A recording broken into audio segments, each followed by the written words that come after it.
সময় সংলাপে স্বাগত জানাচ্ছি আমি তুষার আব্দুল্লাহ। সময় সংলাপে আমার সঙ্গে যোগ দিয়েছেন মুক্তিযুদ্ধ জাদুঘরের ট্রাস্টি ডক্টর সারোয়ার আলী। আপনাকে স্বাগত সময় সংলাপে। আমি মুক্তিযুদ্ধ জাদুঘর নিয়ে এর আগেও আপনার সঙ্গে আমার কথা হয়েছে। মুক্তিযুদ্ধ জাদুঘরের উদ্দেশ্য সবাই জানেন এখন মোটামুটি, কিন্তু এই যে মুক্তিযুদ্ধ জাদুঘরকে এখন আমরা সবার কাছে পৌঁছাতে পেরেছি কিনা, মানে এই যে আমাদের যে পুরো জনপদের যে এত বড় জায়গা, সেখানে এটাকে শহর কেন্দ্রিক রয়ে গেল কিনা, বা বিভাগীয় শহর বা রাজধানী কেন্দ্রিক হয়ে গেল কিনা, সব জায়গাতে মুক্তিযুদ্ধ জাদুঘরের কথাটি বিশেষ করে যারা মানে নতুন প্রজন্ম তাদের কাছে আমরা কতটুকু পৌঁছাতে পেরেছি? আমরা 96 সালে যখন মুক্তিযুদ্ধ জাদুঘর তৈরি করলাম, তখন একটি লক্ষ্য স্থির করেছিলাম আমরা। এই লক্ষ্যটি হচ্ছে যে কিভাবে নতুন প্রজন্মের কাছে মুক্তিযুদ্ধের বিস্তারিত ইতিহাসকে পৌঁছে দেওয়া যায়। মনে রাখাতে হওয়া দরকার যে সে সময়টি ছিল এমন যে মুক্তিযুদ্ধের যে পূর্ণাঙ্গ ইতিহাস, সেই ইতিহাস তো জানানো হচ্ছেই না, বরং এর একটা বিকৃতি 75 পর থেকে ঘটেছে। তখন আমরা পরিকল্পনা করেছিলাম যে নতুন প্রজন্মের কী করে পৌঁছানো যায়। 58 সালে আমরা ঢাকার স্কুলগুলো দিয়ে শুরু করি। ঢাকার স্কুলগুলো যারা ছাত্রছাত্রীদের, তাদের 70-80 জন করে আমরা বাসে করে নিয়ে আসি। প্রতি দিনেই প্রায় এরা আসে। এরা একটা প্রামাণ্যচিত্র দেখে, মুক্তিযুদ্ধ জাদুঘর দেখে, এটা কুইজ তৈরি করে। 2004 সালে আমরা আরেকটু সাহসী হলাম। আমরা একটা ভ্রাম্যমাণ জাদুঘর করলাম, একটা বাসের মধ্যে প্রায় 300-র মতো প্রদর্শিত সামগ্রী, সেটি নিয়ে আমরা জেলা উপজেলা পর্যন্ত যাই, এবং যে যে উপজেলায় যাই সেই উপজেলায় সাধারণভাবে 15 দিনের মতো থাকি আমরা। আচ্ছা, একটি উপজেলায়? হ্যাঁ, এক একটা উপজেলায়। এবং ওখানকার যে স্কুলগুলোর সাথে আগে আলোচনা করা হয়, স্কুলের শিক্ষক ও কর্তৃপক্ষ একমত হলে ওখানে একটা স্টেশন হয়, এবং সেখানে এই প্রোগ্রামটা এবার রিপিটেড হয়। তারপরে মনে হলো যে এটা একটা ফলো আপ তো হওয়া দরকার। এ পর্যন্ত 2 লাখের উপরে স্কুলের ছাত্রছাত্রীরা এটি দেখেছে। প্রায় 2/3 এরিয়া আমরা বাংলাদেশের কভার করতে পেরেছি। প্রত্যেকটি স্কুলে আমরা একজন শিক্ষকদের সাথে বৈঠক করি বলি যে একজন শিক্ষককে আপনারা মনোনীত করেন যেটি যে এই বিষয়ে ফলো আপ করবে, মানে মুক্তিযুদ্ধের এই বিষয়গুলো ফলো আপ করবে। ফলো আপের পদ্ধতিটাও একটা স্থির করে দিয়েছিলাম আমরা বলেছিলাম যে স্কুলের ছাত্রছাত্রীদের কাছে বলা যে তারা 1971 সালে যখন মুক্তিযুদ্ধ হয়েছিল, তখন তারা তো 3য় প্রজন্ম চলছে, তাদের দাদা দাদি বা নানা নানি, তারা শহীদের সন্তান হওয়ার দরকার নাই, মুক্তিযোদ্ধা হওয়ার দরকার নাই। যারা অবরুদ্ধ বাংলাদেশেও ছিল, তাদের কাছ থেকে সে সময়ের একটা সাক্ষাৎকার নেওয়া। আচ্ছা, অভিজ্ঞতাটা নেয়। হ্যাঁ, তারা একটা সাক্ষাৎকার নেয়। তো এটি যদি আপনি মানে কনভেনশনাল ক্লাসিক্যাল যে ওরাল হিস্ট্রি বলেন, সেটি বলা কঠিন হবে এই জন্যই, কারণ আমরা তো এটা অথেন্টিকেট করছি না। কিন্তু যে সে যখন সাক্ষাৎকারটি নেয়, তখন সে 71 দিনগুলোর সাথে একাত্মবোধ বোধ করে, এবং মুক্তিযুদ্ধের সময় এই যে তার দাদা দাদি বা নানা নানির যে ভূমিকাটিকে, এটিকেও সম্মান করতে শেখে সে। এখন প্রায় 20,000-এর উপরে এই সাক্ষাৎকারগুলো হয়েছে। এটা একটা অনন্য দলিল। মুক্তিযুদ্ধের বহু অজানা কাহিনী আমরা এর মধ্য দিয়ে জানছি, এবং নতুন প্রজন্ম মুক্তিযুদ্ধের অনেক বিস্তারিত ইতিহাস, যে ইতিহাসে পাঠ্যপুস্তকে পাওয়ার সুযোগ পায়নি, সেটি সুযোগটি তারা পাচ্ছে। মুক্তিযুদ্ধ জাদুঘর ছাড়া আমরা যদি বলি যে ওই যে মিরপুরে যে জাদুঘরটি আছে, হ্যাঁ, তারপর আরো বিভিন্ন জায়গায় ছড়িয়ে আছে, সেগুলোকে কিভাবে আপনারা? না, জল্লাদখানাটি আমাদের মুক্তিযুদ্ধ জাদুঘরের তত্ত্বাবধানে চলে। আর এটি 1999 সালে প্রথম হলো কি, মিরপুরে মুসলিম বাজার বলে একটা বাজারে একটা মসজিদ ছিল। মসজিদে যখন এক্সটেনশন এর কাজ শুরু করে তারা, তখন তারা লক্ষ্য করে যে ওখানে কিছু মানুষের কঙ্কালের হাড়গোড় পাচ্ছিল। তারা খুব অবাক কাণ্ড, নিশ্চয়ই মুক্তিযুদ্ধ জাদুঘর মানুষের মনে এমন একটা ঠাঁই করে নিতে পেরেছিল সম্ভবত মাত্র 4 বছরে, যে কারণে তারা মুক্তিযুদ্ধ জাদুঘর আসে কিছু তরুণ বলে, যে এরকম একটা হয়েছে ওদের ধারণা এটা 71-এর মুক্তিযুদ্ধের কোনো বদ্ধভূমি হবে। তারপরে আমরা, তখন প্রধানমন্ত্রী ছিলেন বর্তমান প্রধানমন্ত্রী শেখ হাসিনা, তখন আমি ওনার সাথে সাক্ষাৎ করি। উনি বলছেন যে এটা আপনারা জানেন না, এই কাজে হাত দিয়েন না, খুব খোলামেলা। বরং আমি বাংলাদেশ আর্মিকে বলি যে বাংলাদেশ আর্মির এই ব্যাপারে কিছু এক্সপার্টিস আছে, হ্যাঁ, তারা কাজটি করবেন, আপনারা সুপারভাইজ করেন। তখন মুসলিম বাজারের বধ্যভূমির এই জিনিসগুলো আমরা সংগ্রহ করি, কিন্তু মসজিদ কর্তৃপক্ষ ওই বধ্যভূমি হিসেবে এটি সংরক্ষণ করতে সম্মত হয়নি। তখন এলাকার মানুষ আমাদের বলল যে ওইখানে যে বেনারসি পল্লী আছে, যে ওর জামদানি পল্লী, জামদানি পল্লী, ওই জামদানি পল্লীর ওখানে আবু তালেব বলে মহাবিদ্যালয় আছে, তার পাশে একটা পরিত্যক্ত পাম্প হাউস আছে। মুক্তিযুদ্ধের সময় অধিকাংশ ক্ষেত্রে বিহারিরা, তারা মুসলমানদেরকে, বাঙালিদের হত্যা করে সেই এই ওর মধ্যে অন্ধকূপের মধ্যে ফেলে দিত। ওই বধ্যভূমিটি সংরক্ষণ করা যেতে পারে। ওয়াসার জিনা যারা ঊর্ধ্বতন কর্মকর্তা ছিলেন তারা সম্মত হলেন এটাতে, এবং আমরা ওই এলাকাটাকে, ওই বদ্ধভূমিকে জল্লাদখানা হিসেবে পরিচিত এলাকাটি, এবং এলাকাটা ওইটি আমরা এখন সংরক্ষণ করি। এক অর্থে এটি যেহেতু মুক্তিযুদ্ধের ইতিহাসকে বহন করে, এটা হিস্টোরিক্যাল সাইটও বটে। কাজেই এই দুটি মূলত আমাদের অনেক বধ্যভূমি তো শনাক্ত হয়েছে, আরো শনাক্ত হচ্ছে, এখনো শনাক্ত হচ্ছে অনেক বধ্যভূমি। এই যে বধ্যভূমিগুলো শনাক্ত হচ্ছে বা টর্চার সেল যেগুলো আছে, সেগুলোকে নিয়ে মুক্তিযুদ্ধ জাদুঘরের ভাবনাটা আমরা সবসময় উৎসাহ দেওয়ার চেষ্টা করি। যখন কেউ আমাকে এসে বলে যে আমরা একটা মুক্তিযুদ্ধ জাদুঘর করতে চাই, না, আমরা উৎসাহ দিই, কিন্তু আমরা বলি যে প্রথমে এমন কোনো শহর বা গ্রাম অঞ্চল তো নেই যেখানে মানুষকে নির্বিচারে হত্যা করা হয়নি, সব জায়গায়। কাজেই আমরা প্রত্যেককে বলি যে আপনারা বদ্ধভূমিগুলো প্রথমে সংরক্ষণ করে, তাকে ঘিরে যদি একটা জাদুঘর গড়ে তুলতে পারে সেটি ভালো হবে। কিন্তু এটি হলো প্রাথমিক দায়, এবং এটা সমাজের দায়। এটিকে রাষ্ট্রের উপর নির্ভর করে এই কাজটি হবে না। স্থানীয়ভাবে উদ্যোগ নেন, তাহলে আমরা সাহায্য করতে পারি। আমি একটি বদ্ধভূমি সংরক্ষণের ব্যাপারে আমরা কিছুটা অগ্রগতি হয়েছিল, সেটি বলা উচিত। বরিশালে কীর্তনখোলা নদীর একটি উপশাখা, কিছুদিন আগে বিষয়টি আলোচিত ছিল, উপশাখা হয়েছে। কারণ ওয়াবদার একটা কলোনি আছে, ওয়াবদার কলোনির মতো ছিল। ওই জায়গায় কি হতো, ওইটা ছিল একটা টর্চার সেল। ওইখানে মানুষকে নির্যাতন করে, ওখানে একটা পুল আছে, পুলটা পরিত্যক্ত পুল, একটা সেতু, সেখান থেকে নিয়ে নদীর মধ্যে ফেলে দিত। তো আমরা ট্রাস্টে গিয়েছিলাম। আগে যিনি মেয়র ছিলেন সম্ভবত হিরণ,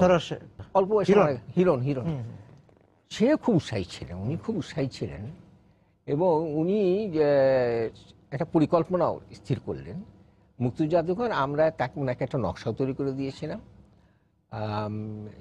কিন্তু ওনার মৃত্যুর পরে আমাদের খবর হচ্ছে যে এটা বড় একটা অগ্রগতি হয়নি।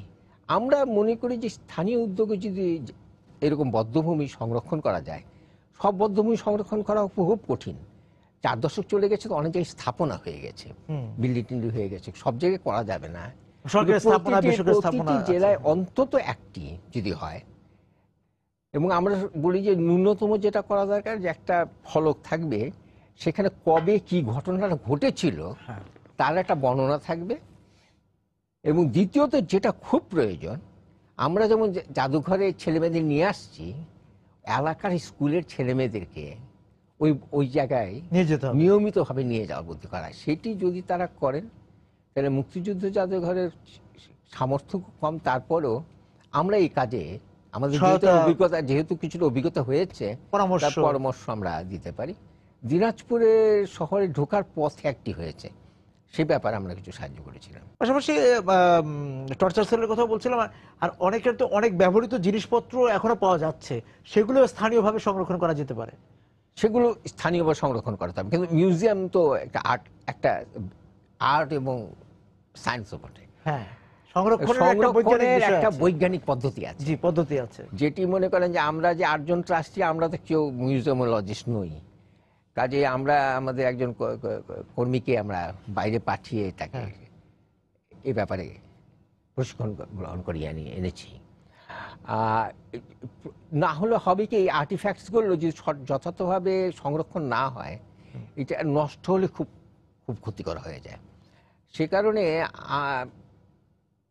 এটি প্রপার করার জন্য হয় জাতীয় জাদুঘরের সাথে মিলে করতে হবে, অথবা ন্যাশনাল আর্কাইভের সাথে মিলে করতে হবে। হ্যাঁ, এছাড়া করলে এটি দীর্ঘদিন সংরক্ষণ রাখা জাতীয় যাবে। জাদুঘর বিষয়টি চলে আসলো আলোচনায়। জাতীয় জাদুঘর এবং মুক্তিযুদ্ধ জাদুঘর, এদের মধ্যে কোনো সাংঘর্ষিক বিষয় আছে কিনা এখন এই সংরক্ষণের ক্ষেত্রে? ঠিক উল্টোটা। হ্যাঁ, ঠিক উল্টোটা। ঠিক উল্টোটা। আমরা জাতীয় জাদুঘরের সাথে মিলে অনেকগুলো কাজ করেছেন, কাজ করেছি, এবং আমাদের সামর্থ্যের বাইরে ধরেন যে একজন বিশ্ববিখ্যাত একজন আর্কাইভ বিশেষজ্ঞ, একজন এই ভিত্তিতে এই যে প্রযুক্তির বিষয়ে এই যে সফটওয়্যার বিশেষজ্ঞ, তাদের ঢাকায় এনে তাদেরকে দিয়ে কর্মশালা করানো, তাদের বুদ্ধি পরামর্শ নেওয়ার ক্ষমতা তো আমাদের নেই। মিউজিয়াম ডিসপ্লের যারা বিশেষজ্ঞ আছেন তার সেই ক্ষমতা আমাদের নেই। জাতীয় জাদুঘর আমাদের সাথে মিলে ওদের নিয়ে আসে এবং আমরা তার থেকে শিক্ষা লাভ করি। সংরক্ষণের ক্ষেত্রেও অবশ্য আমরা খুব একটা সহযোগিতা প্রয়োজন পড়েনি, যেহেতু আমরা একটা প্রশিক্ষণ না, মানে এই যে যেই বিষয়গুলো পাওয়া যাচ্ছে মুক্তিযোদ্ধাদের ব্যবহৃত বা শহীদদের ব্যবহৃত জিনিসপত্র, সেটা দু ধরনের জিনিস আছে। সংরক্ষণের প্রবলেম হচ্ছে সেটা হচ্ছে যে আমাদের জলবায়ু, আর্দ্রতা, হিউমিড কন্ডিশনে প্রিজার্ভ করার যে পদ্ধতি, বিশেষ করে যেগুলো কাপড় এবং কাগজ যে ডকুমেন্টসগুলো, ওগুলো একটা স্পেশাল পদ্ধতি আছে, সেটি আমরা শিখেছি। আচ্ছা, যখন বিপদে পড়ি, খুব নিজেরা না পারি, তখন তাদের সাহায্য নেই, কিন্তু এখন পর্যন্ত ওই ধরনের কোনো সমস্যা হয়নি আমাদের।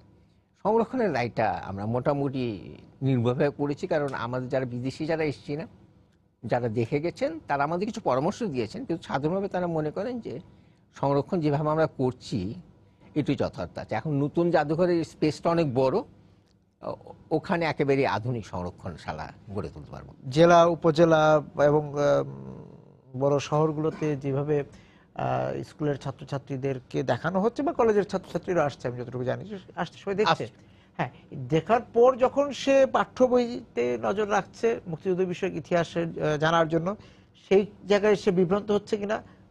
পাশাপাশি অনেক মুক্তিযুদ্ধ নিয়ে মুক্তিযোদ্ধারা অনেক লিখছেন, মুক্তিযুদ্ধের গবেষক যারা আছেন তারা লিখছেন, সেই জায়গাগুলি নিয়ে যদি একটু কথা বলেন। একটি সাধারণ অগ্রগতি সরকারের পক্ষ থেকে হয়েছে। নতুন শিক্ষানীতিতে বাংলা স্টাডিজ বলে একটি হয়েছে, তাকে আগে যে পরিমাণ মুক্তিযুদ্ধ সম্পর্কে জানতো তার চেয়ে বেশি পাঠ্যপুস্তকে জানার একটা সুযোগ হয়েছে। কিন্তু অবশ্যই বলতে হবে যে এই বহুমাত্রিক কর্মযজ্ঞের খুব সামান্য অংশই জায়গা পাচ্ছে। মোহাম্মদ জাফর ইকবাল একটা বই লিখেছেন, বইটি উল্লেখযোগ্য কারণ সরকার এটি বিভিন্ন স্কুলে পাঠানোর চেষ্টা করছেন। আমাদের একটা centre for genocide studies and justice আছে, সেটি মূলত কোর্স ভিত্তিক। আমরা একটা লিবারেশন ওয়ার স্টাডিজ বলে একটি করেছি, এবং আমরা মনে করি যে জাফর ইকবালের বইটার আরও বিস্তার হওয়ার খুব প্রয়োজন। আমরা এবছরের একটা পরিকল্পনা নিয়েছি, যেটা আগামী বছর ইমপ্লিমেন্ট করব। সেটি হচ্ছে 4টি পুস্তিকা আমরা বের করব। পুস্তিকা, আচ্ছা, 4টি পুস্তিকা আমরা বের করব। একটি প্রথম অংশ হবে বাংলাদেশের সমৃদ্ধ ঐতিহ্য এবং সাম্প্রদায়িক সম্প্রীতির দেশ। দ্বিতীয় হচ্ছে পাকিস্তান পর্ব, আন্দোলন ও সংগ্রাম, কারণ তার ভিতর দিয়েই তো মুক্তিযুদ্ধের চেতনা এবং চালনীতি উদ্ভব হয়েছে। তৃতীয় হচ্ছে মুক্তিযুদ্ধের সময়ে গণহত্যা ও নির্যাতন। চতুর্থ হচ্ছে সশস্ত্র সংগ্রাম বিজয়। এবং একটা সম্পাদনা পরিষদ হয়েছে, অধ্যাপক আনিসুজ্জামান এটার সভাপতি, মুনতাসির মামুন আছেন, আর ডক্টর আরিফিন আছেন, আবু মোহাম্মদ দেলওয়ার হোসেন আছেন, এবং এই লেখক যারা লিখবেন তাদের স্থির করেছি আমরা। আমরা আশা করছি যে আমরা পাণ্ডুলিপিগুলো সেপ্টেম্বরের মধ্যে পাবো, এবং আগামী বছরে 2017 সালে যদি জাদুঘরটার মধ্যে যে নতুন জাদুঘরটা যে হয়ে গেছে, নির্মাণ কাজ শেষ, এই কাজের চাপটা একটু কমলে আশা করছি 2017 সালে আমরা এই পুস্তিকাগুলো বিতরণ করতে পারবো। এগুলো বিতরণ করার লক্ষ্য হচ্ছে এটাই নয় যে এর মধ্য দিয়ে এই যে বহুমাত্রিক কর্মযজ্ঞ মুক্তিযুদ্ধ, সেটা আপনি জানবেন, সেটা সম্পূর্ণ পরিচয় হয়তো পাবে না, কিন্তু সে একটা আগ্রহ বোধ করবে। আচ্ছা, সে মুক্তিযুদ্ধ আগ্রহ তৈরি করা, তার মধ্যে একটা আগ্রহ তৈরি করা, মানে যেটুকু আগ্রহ, সামান্য আগ্রহ ওই ভ্রাম্যমাণ জাদুঘর থেকে হচ্ছে তার, যে আগ্রহটুকু আউটরিচ প্রোগ্রাম মুক্তি জাদুঘর দেখে হচ্ছে তার, জল্লাদখানা দেখে হচ্ছে তার, এই আগ্রহটা সম্ভবত আর একটু বাড়বে। কিন্তু এটা তো সবসময় মনে রাখতে হবে আমাদেরকে যে 4 দশক পরে মুক্তিযুদ্ধে তার যে জীবন যাত্রা এবং যে জীবনের যে পথ চলার যে এত দুর্গম ও কঠিন, এই আগ্রহটা কতজনের মধ্যে থাকবে সেটি বলা খুব কঠিন।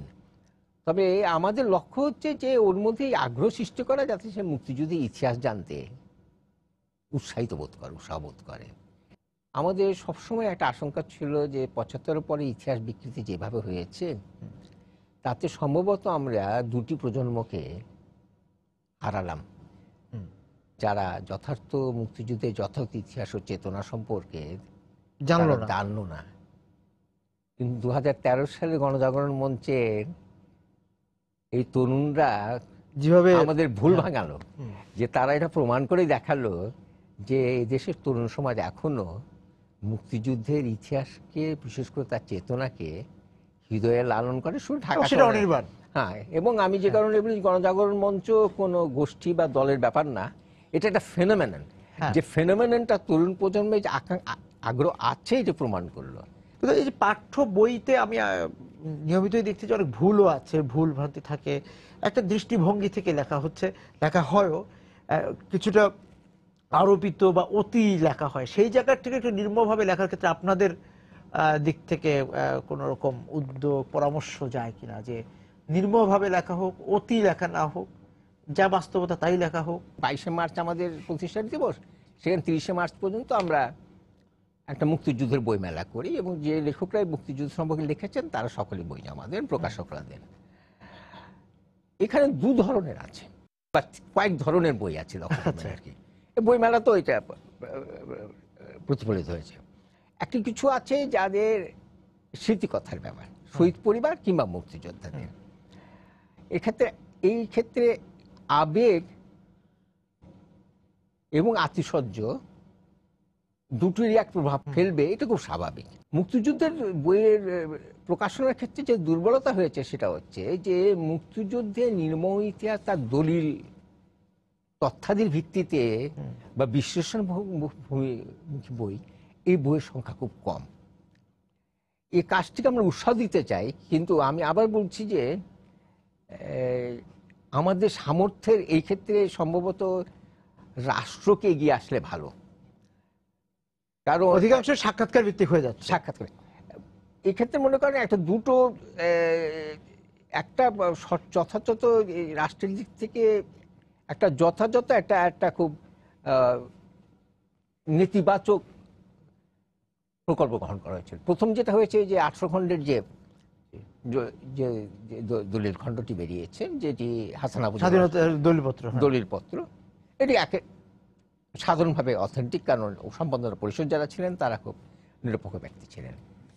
পরে এই যে এটা যে একটা মুক্তিযুদ্ধ যে একটা সামাজিক, রাজনৈতিক, অর্থনৈতিক সংগ্রাম যেটি সশস্ত্রভাবে পরিচালিত হয়েছে এবং যার ভিত্তিতে চার নীতি, সেটাকে অস্বীকার করার জন্য সেক্টর ভিত্তিক ইতিহাস রচনাটা চেষ্টা করা হয়। আমি কনসেপচুয়ালি বলি, একটু আগের কথা সূত্র ধরে, বাংলাদেশের স্বাধীনতা সংগ্রাম যদি এইভাবে বলি, মুক্তিযুদ্ধ শব্দটা ব্যবহার পরে করি আমরা, বাংলাদেশের স্বাধীনতা সংগ্রাম হচ্ছে একটা দীর্ঘদিনের 52 থেকে শুরু করে 48 থেকে শুরু করে 71 পর্যন্ত এদেশের মানুষের রাজনৈতিক, অর্থনৈতিক, সামাজিক ও সাংস্কৃতিক সংগ্রাম, এটা পর্যায়ক্রমে যা 25শে মার্চ গণহত্যা শুরু হওয়ার পরে সশস্ত্র মুক্তিযুদ্ধের রূপ গ্রহণ করেছে। সশস্ত্র সংগ্রাম মূল মুক্তিযুদ্ধে বিজয়ের মূল নিয়ামক শক্তি নিশ্চয়ই মুক্তিবাহিনী এবং শেষ পর্যায়ে যৌথ বাহিনী। কিন্তু সামগ্রিকতা ইতিহাসটি না দেখলে বাংলাদেশ আজকে যে চ্যালেঞ্জের মুখ সামনে দাঁড়িয়েছে, এই চ্যালেঞ্জটাকে অস্বীকার করা হবে। কারণ আমি যে যে রাজনৈতিক সামাজিক সাংস্কৃতিক সংগ্রামের কথা বললাম, সেটি হচ্ছে যে পাকিস্তান একটা সাম্প্রদায়িক রাষ্ট্র, তার বিপরীতে আমরা একটা রাষ্ট্র চেয়েছি যে রাষ্ট্রটি এই যে ধারাবাহিকভাবে যে আন্দোলন সংগ্রাম, এমন একটা রাষ্ট্র চেয়েছি যে রাষ্ট্রটি সকল ধর্মের মানুষ সম অধিকারের ভিত্তিতে থাকবে। এদেশে বাঙালি এবং আদিবাসী যারা রয়েছে তাদের সংস্কৃতি বিকশিত রূপ বিকাশ লাভ সুযোগ পাবে, বিকাশের সুযোগ পাবে, এমন একটি রাষ্ট্র আমরা চেয়েছিলাম। আজকে বাংলাদেশের সামনে যে বড় চ্যালেঞ্জ আমার বিবেচনায়, সে বড় চ্যালেঞ্জ হচ্ছে যে একটা তার আত্মপরিচয় সংকটে দাঁড়িয়েছে। সে কতটা বাঙালি আর কতটা মুসলমান বা কতটা হিন্দু, এই দ্বন্দ্বটা তো দ্বিধা, আবার সেই ধর্মটা সামনে চলে আসে, ধর্মভিত্তিক পরিচয়ের জায়গাটা আসছে। ওই জায়গাটায় যে মুক্তিযুদ্ধ একটা বড় ঘটনা, এখান থেকে সে বিচ্যুত হয়ে যায়। সেই কারণে আমরা মনে করি, এখানে আমরা বলতে পারি, প্রথম দিকে আমি বলেছি শব্দ, আমরা মনে করি যে সেক্টর ভিত্তিক ইতিহাসে নিশ্চয়ই প্রয়োজন রয়েছে, কিন্তু সেটা রণক্ষেত্রে নিশ্চয়ই প্রয়োজন, যুদ্ধ পরিচালনার ক্ষেত্রে পরিচালনা রয়েছে। কিন্তু আমরা যখন কেন কোনো অবস্থাতেই সামগ্রিক ইতিহাসের আলোকে এটাকে দেখতে যদি অস্বীকার করি, আমি শব্দটা অস্বীকারই বলছি, অস্বীকার করি, তবে এটা ধারণা হবে যে এটা একটা পরিকল্পিত প্রয়াস। মানে কোন একটা ইতিহাসকে বা ইতিহাসের ধারাবাহিকতাকে আড়াল করার জন্য, একটা খণ্ডিত রূপে দেখবো, খণ্ডিত রূপে দেখার জন্য আমি এটার প্রয়োজনীয়তা, গুরুত্ব অপরিসীম, এটি স্বীকার করি। কিন্তু এই যে ষড়যন্ত্র বলছে, সেই জায়গা থেকে বেরিয়ে আসতে হবে। তো বেরিয়ে আসার ক্ষেত্রে মুক্তিযুদ্ধ জাদুঘর বা মুক্তিযুদ্ধের সপক্ষে শক্তির যে সেই কারণে এই কাজটি তো আজকের চ্যালেঞ্জ। এই কাজে মনে করেন যে রাষ্ট্রের কিছু দায়িত্ব আছে বটে, কিন্তু আমাদের কাছে মনে হচ্ছে ধরুন যে খুব প্রয়োজন এই যে 40 বছরের যদি রাজনৈতিক ইতিহাসটা, সাংস্কৃতিক ইতিহাস পরবর্তী লক্ষ্য করি, 75-এর একটা যে ব্যত্যয় ঘটলো সেটি লক্ষ্য করি, তাহলে এটা নিশ্চয়ই বলতে হবে যে রাষ্ট্রের চাইতে সম্ভবত সমাজ তার ভূমিকাটা খুব বড় করে নিতে হবে। আচ্ছা, কারণ একটা বড় ত্রুটির মধ্য দিয়ে গেছি আমরা, সেটি হচ্ছে যে গণতন্ত্র প্রায় অর্ধেক সময়ই নির্বাসিত হয়েছে এবং পরিকল্পিতভাবে কার্যক্রমটি ধর্মের নামে তার তৃণমূল পর্যায়ে পৌঁছেছে। আর যখন গণতন্ত্র কোনো ফর্মে এটা এখন এসে পড়ল, তখনও লক্ষ্য করলাম যে ক্ষমতার লোভ, রূপান্তর, হ্যাঁ, যেখানে নীতির কাছে, কৌশলের কাছে নীতি বারবার পরাজিত হয়, সেই দেশে সম্ভবত বড় প্রয়োজন হচ্ছে এটি যে মুক্তিযুদ্ধের ইতিহাসকে যেমন নির্মমভাবে দেখা, তেমনি মুক্তিযুদ্ধ কেন দেশটা স্বাধীন করলাম এই বিষয়টি তো মানুষকে পরিপূর্ণভাবে সমাজকে দায়িত্ব নিতে হবে।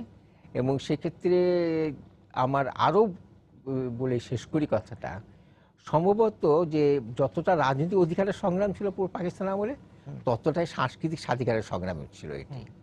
এবং সম্ভবত সংস্কৃতি কর্মীদের খুব বড় ভূমিকা। সেই জায়গা থেকে আপনার মনে হয় না, আমি যেটা আসতাম, আপনি ধারাবাহিকভাবে পর্যায়ক্রমিকভাবে সেখানে আসলেন, যে আমাদের যারা সংস্কৃতির চর্চা করে, সাংস্কৃতিক বিভিন্ন কর্মকাণ্ডের সঙ্গে জড়িত, আমাদের যারা বুদ্ধিভিত্তিক চর্চা করেন, তারা কিছুটা নিষ্ক্রিয়। না, আমি নিষ্ক্রিয় না, আমার মনে হয় নিষ্ক্রিয় হলে না, আমি মনে করি যে তাদের আরো সক্রিয় হওয়ার ব্যাপার আছে। এবং এই সাংস্কৃতিক কর্মকাণ্ডকে কত বেশি তৃণমূল পর্যায়ে নিয়ে যাওয়া যায়, মানে সেটা শহর কেন্দ্রিক আন্দোলনের সাথে কতটা নিয়ে যাওয়া যায়, সে বিষয়টি গভীরভাবে ভাববার। তারা হয়তো অনেক কিছু প্রতিবাদ করেন, তারপর অনেক উদ্যোগ নেন সেই চর্চার জন্য, কিন্তু সেগুলো সবই রাজধানী কেন্দ্রিক বা নগর কেন্দ্রিক থেকে যায়। হ্যাঁ, এটি একটি পরিকল্পিতভাবে অগ্রসর করা যায়। আর তাহলে বাংলাদেশের মানুষ তো এটা তো স্বীকার করতে হবে যে বাংলাদেশের তরুণ সমাজ তো একটা আধুনিক বাংলাদেশ করছে। আধুনিক দেশ মাত্রই কিন্তু অসাম্প্রদায়িক গণতান্ত্রিক দেশ। কাজেই এই জায়গায় আমরা পৌঁছাবই, কিন্তু এই কাজটার ক্ষেত্রে কিছু সমস্যার সৃষ্টি হচ্ছে। এই সমস্যাগুলো যদি আমরা নিরসন করতে চাই, সমস্যাকে যদি মোকাবিলা করতে চাই, তবে আমার ধারণা আমরা কি মোকাবিলা করছি? কিছু চেষ্টা তো চলছে, চেষ্টা যে চলছে, কিছু চেষ্টা যে চলছে না এটা আমি সেটা বলি বলা না। যাবে না। এটা নিশ্চয়ই কিছু চেষ্টা চলছে, বিভিন্ন সংগঠন নানা চেষ্টা করছে, কিন্তু এটাকে কি করে আরো অগ্রসর করা যায়, আরো মানে দৃশ্যের মধ্যে আনা যায়। পরিকল্পিতভাবে করা যায়, সেই চেষ্টাটি সম্ভবত বা আপনি করতে যে হবে। ওটাই হয়তো বলতে চাচ্ছেন যে বিচ্ছিন্নভাবে না করে কিভাবে ঐক্যবদ্ধভাবে ঐক্যবোধ শব্দটা আমার সমন্বিতভাবে করা যায়, বা সেটা সমন্বিত ভাব- করা ভাব- যায়, হ্যাঁ ভাব- সমন্বিতভাবে করা যায়, সবার লক্ষ্য যদি এক জায়গায় থাকে। থাকে। এইটি খুব এইটি খুব বড় জাতীয় কর্তব্য বলে মনে হয়েছে আমাদের কাছে।